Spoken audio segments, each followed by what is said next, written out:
सबसे पहले गृह मंत्रालय के जरिए जारी किए गए इस वीडियो को देखिए।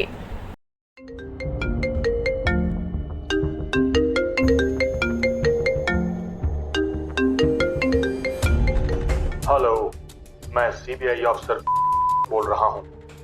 आपके नाम पे एक पार्सल रिसीव हुआ है जिसमें नकली सिम कार्ड्स और आधार कार्ड्स पाए गए हैं। इस जुर्म में आपको डिजिटली अरेस्ट किया जाता है। क्या आपको भी ऐसे किसी सीबीआई ऑफिसर, पुलिस या किसी सरकारी अधिकारी का कॉल आया है?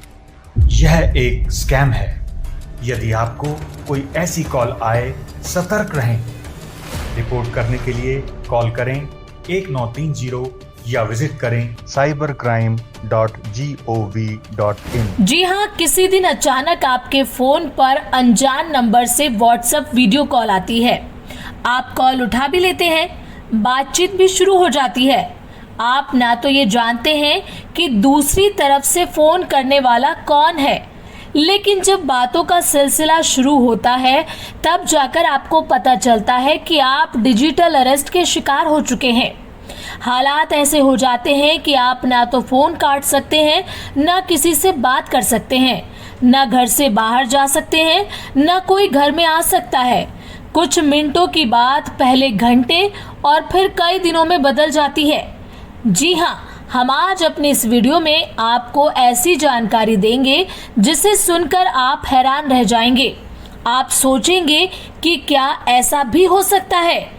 कई बार आपको रिपोर्ट देखते वक्त ऐसा लगेगा कि हाँ, ऐसा मेरे साथ हुआ था। हो सकता है कि जब आप ये वीडियो देखें तब तक आप डिजिटल अरेस्ट के एक्सपीरियंस को भी कर चुके हों। तो चलिए दोस्तों, आपको बताते हैं इस वीडियो में हम आपको क्या क्या बताएंगे। सबसे पहला पॉइंट होगा, क्या है डिजिटल अरेस्ट, कैसे होता है डिजिटल अरेस्ट, कौन कौन से तरीके हैं जिनसे आजकल फ्रॉड करने वाले डिजिटल अरेस्ट करते हैं, क्यों डिजिटल अरेस्ट का शिकार शख्स फ्रॉड करने वाले का फोन नहीं काट पाता है, किन किन लोगों को डिजिटल अरेस्ट किया जा सकता है, डिजिटल अरेस्ट की पहचान कर सकते हैं क्या, डिजिटल अरेस्ट से कैसे बचें, इसके अलावा कैसे हम खुद को और अपने परिवार को डिजिटल अरेस्ट से बचा सकते हैं, कहां शिकायत कर सकते हैं, या फिर इस मामले में सजा का प्रावधान है या नहीं। लेकिन इन सब के बीच आपसे कहना चाहेंगे कि वीडियो थोड़ी लंबी है, तो कृपया इसे पूरा देखें और अपने दोस्तों और परिवार वालों के बीच शेयर भी करें। तो सबसे पहले आपको आसान शब्दों में समझाते हैं कि डिजिटल अरेस्ट होता क्या है। डिजिटल अरेस्ट एक शब्द है जो कानून में है ही नहीं। डिजिटल अरेस्ट में किसी शख्स को ऑनलाइन माध्यम से डराया जाता है। साइबर फ्रॉड करने वाले शख्स आपको अरेस्ट का डर दिखाते हैं, आपको घर में कैद कर लिया जाता है। अब बताते हैं कि कैसे होता है डिजिटल अरेस्ट। फ्रॉड करने वाला शख्स वीडियो कॉल के दौरान अपना बैकग्राउंड पुलिस स्टेशन की तरह बना लेते हैं। इसे देखकर विक्टिम डर जाता है और डर की वजह से उसकी बातों में आ जाता है। फ्रॉड करने वाले जमानत के लिए कहकर आपके साथ स्कैम करना शुरू करते हैं। फ्रॉड करने वाले विक्टिम को वीडियो कॉल से हटने नहीं देते हैं, ना किसी से कांटेक्ट करने देते हैं। विक्टिम को उसके घर में ही अरेस्ट कर दिया जाता है।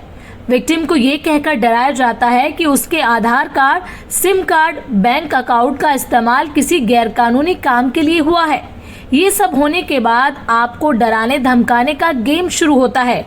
आपके खाते की जानकारी ली जाती है। अगर आपके खाते में पैसा नहीं होता है तो लोन दिलवाया जाता है। कई बार उनके पास लोन लेने वाले ऐप्स नहीं होते हैं तो उन ऐप्स को भी डाउनलोड कराया जाता है। अब आपको बताते हैं कि वो कौन कौन से तरीके हैं जिससे आपको डिजिटल अरेस्ट किया जा सकता है।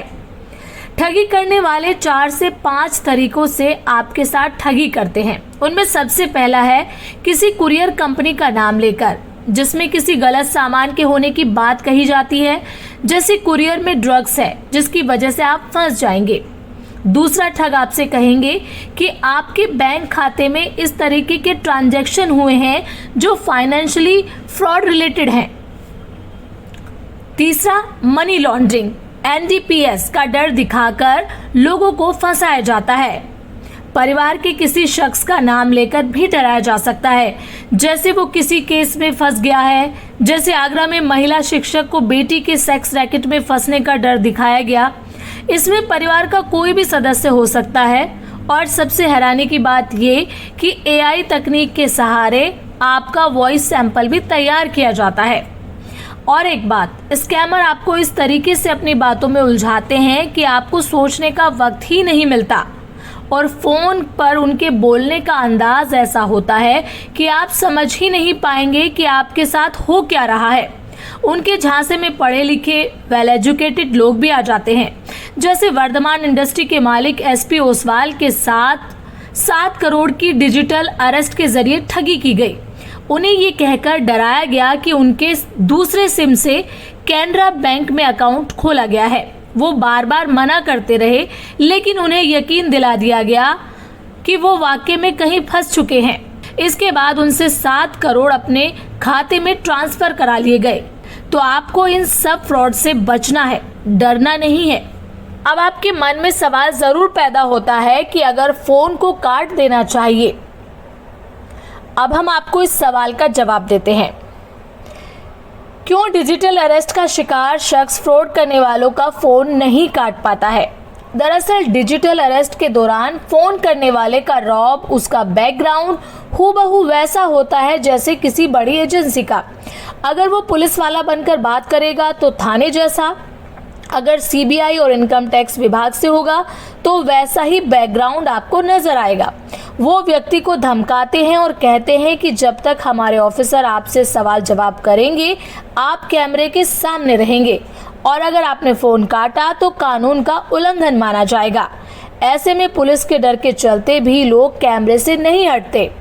एक बात और, जब डिजिटल अरेस्ट किया जाता है तो आपको पहले से ही कमरा बंद करने और फोन को चार्जिंग में लगाकर रखने का निर्देश दिया जाता है।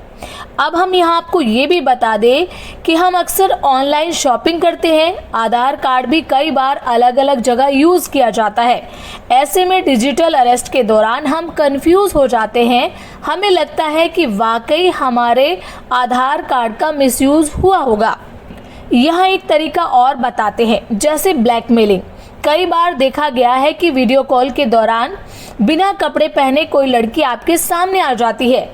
जैसे ही आप कॉल उठाते हैं वो आपका स्क्रीनशॉट लेती है और फिर ब्लैकमेलिंग के जरिए पैसा ऐंठा जाता है। अब आपको बताते हैं कि कौन कौन लोग डिजिटल अरेस्ट का शिकार हो सकते हैं। देखिए दोस्तों, डिजिटल अरेस्ट का शिकार कोई भी हो सकता है, पढ़ा लिखा, कम पढ़ा लिखा, बुजुर्ग, नौजवान, कोई भी। इसलिए सतर्क रहें और जागरूक रहें।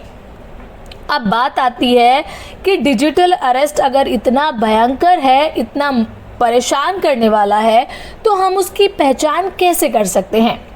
इसकी सबसे पहली पहचान यही है कि व्हाट्सएप कॉल अननोन नंबर से आता है। ठग खुद को पुलिस का अधिकारी बताते हैं। तो यहाँ आपको एक बात ध्यान रखने वाली है कि पुलिस अगर कॉल करती है तो CUG नंबर या फिर लैंडलाइन नंबर से कॉल करती है। पुलिस कभी भी व्हाट्सएप कॉल नहीं करती। अब बात आती है इन फ्रॉड कॉल से कैसे बचें। सबसे पहले तो जब भी किसी अनजान नंबर से व्हाट्सएप कॉल आए तो उठाए ना। अगर पुलिस की फोटो लगे नंबर से कॉल आता है तब तो बिल्कुल भी कॉल रिसीव ना करें।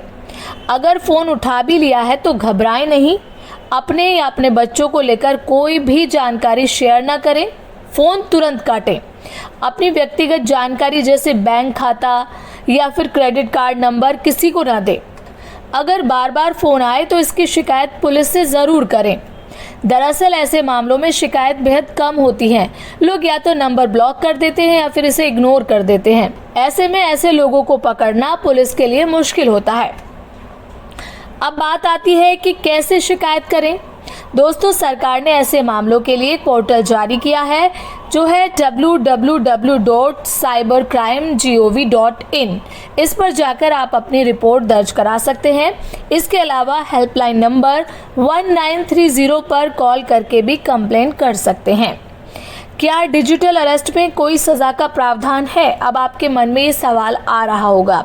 तो आपको बता दें कि इस मामले में बहुत तरह की सज़ा हो सकती है, जैसे गलत डॉक्यूमेंट बनाने, लोगों से ठगी करने, सरकारी एजेंसी को गुमराह करने, इसके अलावा मनी लॉन्ड्रिंग, आईटी एक्ट के तहत सज़ा, ट्राई के कानून के तहत गलत सिम कार्ड लेने की सज़ा।